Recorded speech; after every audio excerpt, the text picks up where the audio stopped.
Welcome to the video. We are over here at Cycling Tips. We're going to go stage A per hour analysis, and thanks to Giancarlo Bianchi's put this together. We're going to go in a bit deeper, but also keep it layman's terms. All right. So Tadej Pokacar is a rider. Let's have a look at what bike he's riding. He's riding disc brakes when every second matters. The GC riders ride rim brakes. Did I say disc brakes before? He's riding rim brakes. Rim brakes. It pains me to see guys like Simon Yates, and to get given a heavy, sluggish disc brake bike when they could be riding such a lighter bike at this level.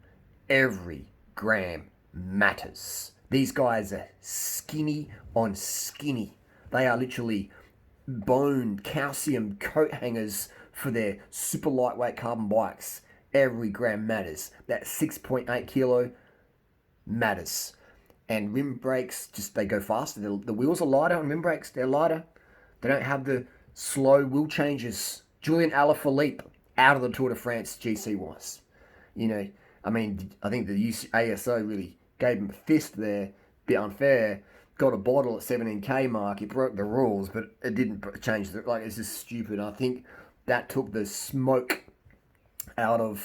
took the fire out of Alaphilippe. He's just like, I'm giving you guys such good publicity for France. I'm wearing the yellow jersey. I do all these sacrifices. Do all the sacrifices of my health. Put my life on the line on the descents. And you take away my yellow jersey because my cousin or my brother gave it to me 3Ks. It didn't even change the race. It wasn't cheating. It wasn't. No one complained. There wouldn't be a single rider in the peloton who was like, yeah, Alaphilippe got a bottle. No one cared. It wasn't. It was a flat stage. Alaphilippe, the emotional turmoil. It's first world problem. This is a super rich guy with no issues of world hunger or whatever. I'm just saying. But as an athlete, that would have really hurt. To get booted from the Tour de France yellow jersey club. Sorry, buddy. You took the water bottle. He didn't throw the water bottle at the commissaire. He didn't throw it at another rider. He wasn't riding dangerous. He just took a water bottle outside the feed zone. And the stage, it didn't matter. Crazy. That would be tough being a pro. It'd be tough. A first world problem tough in that situation, wouldn't it? Anyway, let's have a look at Tadej Pokacar. 5'10", 5'9", 66 kilos. He looks a bit lighter than that. I would say he's maybe 60, 64 and a half. Average speed. Without average speed doesn't mean anything because the wind. Power. Here we go. Average weighted power for the stage 8, 330 watts. That's definitely up there. That's up there. So max power, 1200 watts. So these are powers that I can do. But yeah, 330 watts for 4 hours or so. That's pretty good. Getting up there. That's getting up there. So Pokacar got chasing every second. He lost time with a crash recently, so he's looking for every second. So the team said, "Hey, we've got disc brake bikes, we've got rim brake bikes. What do you want?" They didn't even ask that question. They know. That's almost an insult. It's an important stage today, mountain stage. You're trying to get back time. Do you want the heavy bike or do you want the slow bike? People that know durianrider, specialized marketing department.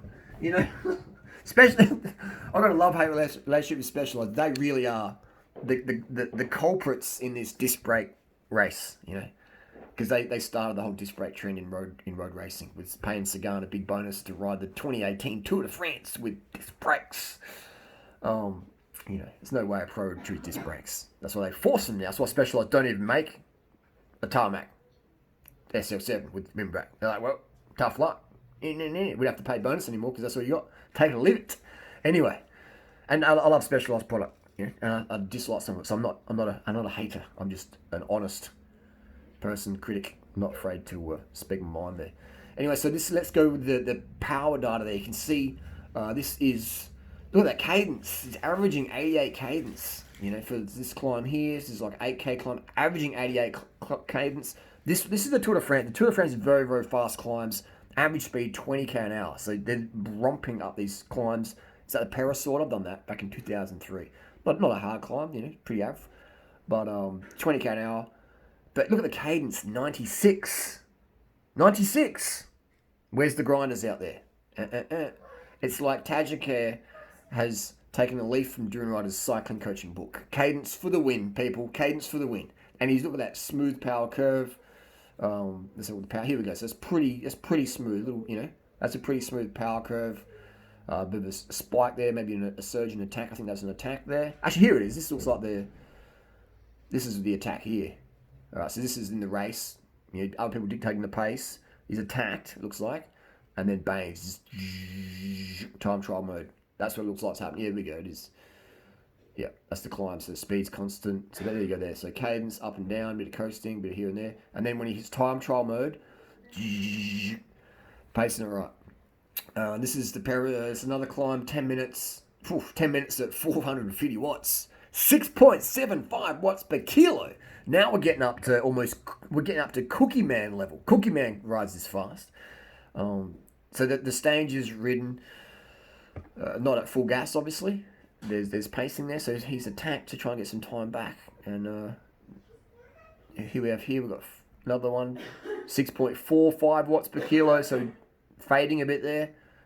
So 20 watts less, so that is a substantial fade. So 10 minutes at 41 at 4:46, all right? And then we have 4 minutes, so let's say 5 minutes at 4:26. That is about 5% less watts. That's huge decrease in performance. Huge decrease in performance. So it seems to me, in my opinion, his muscle glycogen and his hydration level, his blood plasma is starting to dry out just a bit. And that took 5% of watts off, which from average people, they wouldn't notice for. They're like, what? That's magic watts. At a pro at that level, that's huge. That's 5%. He lost 5% of power on that last climb there. All right? So he definitely wasn't eating enough carbohydrate. And people say, he's just tired, Harley. He was just tired. What would you know, Harley? I know. I've trained so many athletes of this. If your power's dropping off from the last climb, and the 10-minute climb you did more power, and the 5-minute power climb you did less, you ran out of carbohydrates. Not totally ran out, but on the edge, and his hydration. Wasn't sure how it was. So it's either sugar or water he was missing for that last climb. Assuming he went full gas. I'm not sure if he went full gas. I'm assuming he went 10 out of 10 effort for both climbs. But his 10 out of 10 effort on the last climb was only 4:26, half the time. And up here, it was 10 out of 10 effort at 4:46, for 10 minutes, double the time. So if these times were switched around, if he did more watts at the end, then we know he picked it up at the end, all right? And he carved up and hydrated well. But for this is marginal gains. The pro riders don't even get it right. They still don't always eat enough. It's very, very tough to eat enough sugar, okay? So this is like if he had 10 or 20 cents worth of sugar in a water bottle, 10 or 20 cents of sugar in a water bottle, he would have been doing 450, maybe even more. Maybe he could do 470 for 5 minutes. Maybe he could do 500, who knows? But he could definitely do more than 450 for 5 minutes. This is the last climb of the day. You're going to bring it home emotionally. You're going to bring it home physically. And he's done less watts, so he did run out of water or sugar. And I'm assuming here, he's gone full gas because there's guys behind him who wants to gap. I'm assuming here. I could be wrong. Maybe I didn't watch the full stage yet. Maybe he got caught and he just rolled with them and say, whatever. But I doubt it.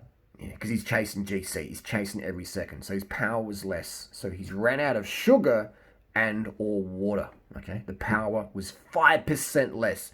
5% increase or decrease on the last climb is huge. So that's an indicator. So that's the power of the power meter. That is the power of the power meter.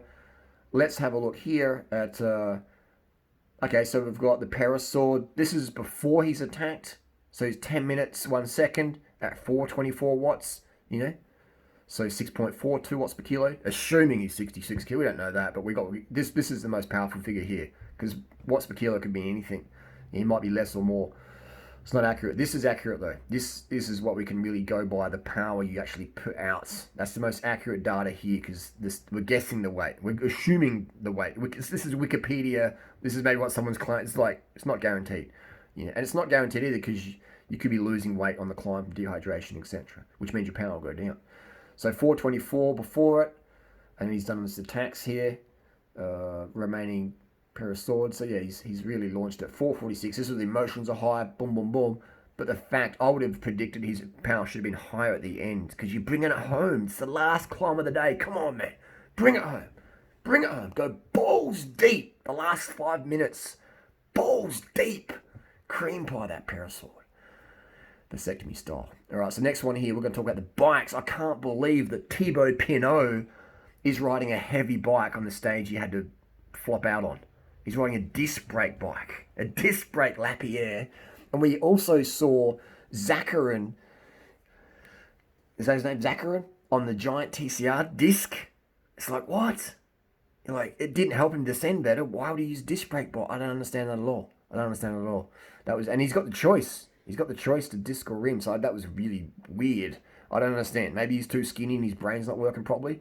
But a guy, he's definitely a fast climber, but he seemed like maybe he was running out of sugar because his descending skills, he was out of it, man. He was out of it, and you can't be that good of a rider with that crappy descending skills. So something was going on there. Maybe his disc brakes were failing as well, or they were grabbing and they were jogging around. Who knows? The pro can't tell you that because they've got sponsorship obligations. But I would have gone rim brake. The winner of the stage had rim brake. Okay, so this is some photos here. This is also from 2002. This is January. Okay, this is not the Tour de France, but this is old. That's old hat stuff. Anyway, it's good photos. But yeah, that's the deal there. This is old tech. That's the deal. So rim brakes for the win. Rim brakes for the win.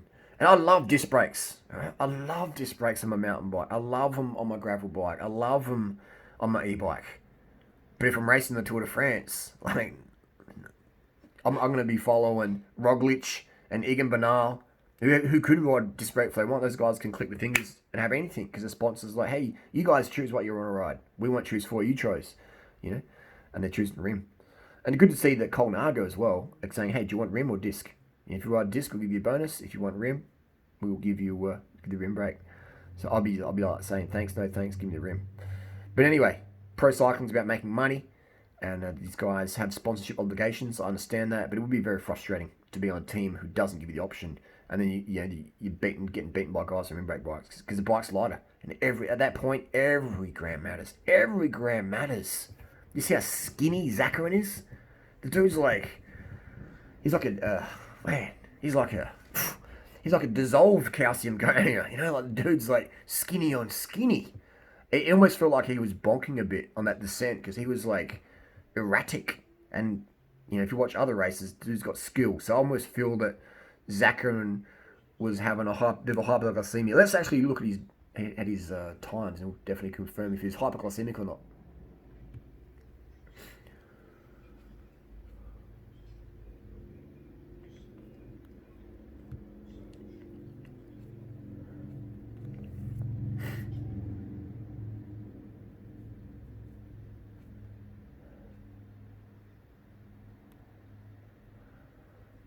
Okay, so Zakarin was 1 minute and 9 behind Nans Peters. And Zakarin's a very good climber. So for me, it feels like he didn't totally bonk, but he lost a lot of time. And he's a pro rider at the Tour de France. So he can't be too bad to be at that level. He has to be very, very good. So something was up. Something was up. Was his disc brake rubbing? But then again, he probably would have switched out to a rim brake spare. But then was the car even there? I didn't even see the race. Was the car even close by? Could he jump on another bike? Could he jump on a TCR rim? Could he say, hey, this disc brake ain't working for me. It's doing an Alaphilippe on the front wheel. Can you give me a rim brake? Give me a rim job? Or did he have the option? Maybe the team car was too far back and we're looking after such and such. I don't know. So there's factors. This is what the average viewer doesn't appreciate. There's so many variables in a bike race. There's flat tires, there's crashes, there's politics, there's bonking, there's dehydration, there's commissaire drama. There's so many factors that you don't really see. And so you just go, yeah, look at that, disc brakes win, rim brakes win. But there can be factors as well. But in this case, rim brakes did win. And in this here we have, let's say, top set 10 GC. All right, so most of the riders are forced to ride disc brakes. Most of them are. How many riders there are in Tour de France this year? But let's have a look at the GC. Yates, disc brake. Roglic, rim, disc, rim, disc, disc, disc, rim, disc. Now, all these riders, if they had the choice, if there wasn't any bonuses, big bonus, we'll pay you a big bonus if you ride disc brake for the stage. Come on. Here's the carrot. If let's take away the bonuses, let's take away you got to ride disc brakes. There's no option. You're riding disc. Let's take away all that. Let's take away the disc damdemic, and then we'll just assume that, these riders have a choice. They all choose rim brake, but they can't, okay? But what we do have is we have 1, 2, 3, 4. We have 40% of the top 10 in GC on rim brakes.